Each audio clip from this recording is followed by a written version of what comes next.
कहानी की शुरुआत होती है अमेरिका के एक छोटे से शहर पीको मंडो में, जहां ऑड थॉमस नाम का एक जवान लड़का रहता था। जब वो छोटा था तब उसकी माँ ने अपने पति पर चाकू से हमला कर दिया था और ये दावा किया कि उसके पास अजीबोगरीब शक्तियां हैं। इसके बाद उसकी माँ को एक मेंटल हॉस्पिटल में ले जाया गया। लेकिन जब थॉमस बड़ा हुआ तो उसे पता चला कि वो भी बिल्कुल वैसी ही शक्तियां विरासत में लेकर पैदा हुआ है, क्योंकि वो मुर्दों की आत्माओं को देख सकता है। एक सुबह जब थॉमस अपने घर से निकल रहा था तब उसकी मुलाकात पेनी नाम की एक लड़की से हुई, जो उसे किसी से मिलवाने ले जा रही थी। पेनी बिल्कुल खामोश थी, फिर भी थॉमस उसका पीछा करता रहा और उसे हार्लो एंडरसन नाम का अपना एक पड़ोसी मिला, जो अपनी नई गाड़ी दिखाकर शो ऑफ कर रहा था। लेकिन अजीब बात ये थी कि वो आदमी उस लड़की को देख ही नहीं पा रहा था। फिर जैसे ही थॉमस ने पेनी का हाथ पकड़ा, पूरी सच्चाई सामने आ गई। उसे वो लड़की एक घायल शरीर के साथ एक तड़पती हुई आत्मा बनकर नजर आई। उसे तब तक शांति नहीं मिलेगी जब तक उसकी मौत के जिम्मेदार को सजा नहीं मिल जाती। तब थॉमस ने हार्लो को सबक सिखाने का फैसला किया और पकड़े जाने पर वो कार से कूदकर भागने लगा। लेकिन थॉमस उसे हरगिज जाने देने वाला नहीं था। पर जल्द ही हार्लो एक घर में घुस गया जहाँ पर पार्टी चल रही थी। लेकिन थॉमस ने उसे पकड़कर सीधा स्विमिंग पूल में धकेल दिया। पानी से बाहर आते ही दोनों के बीच मारपीट शुरू हो गई। लेकिन थॉमस अपनी जबरदस्त फाइटिंग स्किल्स से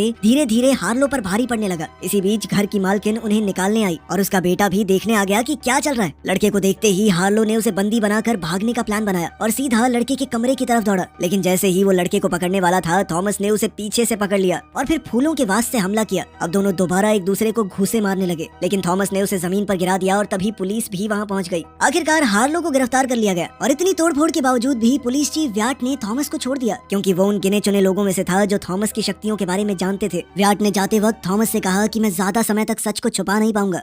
आखिरकार काम खत्म होने के बाद पेनी की आत्मा फिर से थॉमस के पास आई और इस बार उसे शांति मिल चुकी थी। भले ही वो बोल नहीं सकती, लेकिन उसने इशारा करके थॉमस का शुक्रिया अदा किया और फिर स्वर्ग की तरफ चली गई। कुछ घंटों बाद थॉमस घर लौट रहा था जब उसका सामना कुछ लोगों से हुआ। उन्होंने लाल यूनिफॉर्म पहने हुए थे जिन पर बोलिंग बॉल का डिजाइन बना था। थॉमस उनके चेहरे नहीं देख पा रहा था और वो सब उसे उठाकर मदद मांगने लगे। लेकिन तभी अचानक एक रहस्यमयी आदमी ने बंदूक निकाली और सब पर गोली चला दी, जिसमें सिर्फ एक जिंदा बचा, जो थॉमस को उसके कमरे तक ले गया। इसी दौरान थॉमस के दिल पर भी गोली लगती दिखी, मगर असल में ये सब कुछ सिर्फ एक भविष्यवाणी थी। असल में थॉमस को इस तरह के विजन्स की आदत हो चुकी थी, इसीलिए उसने इसे नजरअंदाज किया और अगली सुबह एक रेस्टोरेंट में काम पर चला गया। वहाँ उसकी मुलाकात अपनी कलीग वेट्रेस वायोला से हुई और थोड़ी देर बाद उसकी गर्लफ्रेंड स्टॉर्मी भी वहाँ आ गई, जो ऑफिसर व्याट की तरह ही थॉमस की शक्तियों के बारे में जानती थी। बचपन से ही दोनों ने हमेशा साथ रहने की कसम खाई हुई थी। उसका दिन एकदम नॉर्मल चल रहा था कि तभी थॉमस ने देखा कि कुछ अजीब से क्रीचर्स अचानक से रेस्टोरेंट में घुस आए। इनका नाम बोडेक्स है और ये आम लोगों को दिखाई नहीं देते, लेकिन ये इंसानों को अपने कब्जे में लेकर डरावने तरीके से मार सकते हैं। इस बार उनका निशाना एक सूट पहना हुआ अजीब सा आदमी था, जिसका नाम है फंगस बॉब। जैसे ही वो रेस्टोरेंट से निकला, वो क्रीचर्स उसका पीछा करने लगे और थॉमस ने फैसला किया कि वो पता लगाएगा बोडेक्स क्या प्लान कर रहे हैं। फिर काम के बाद थॉमस उनके पीछे निकला, लेकिन तभी वायोला ने उसे बुलाया। वो कहने लगी कि मैंने रात को एक बहुत भयानक सपना देखा था जो बिल्कुल असली लग रहा था। उसने बताया कि मैंने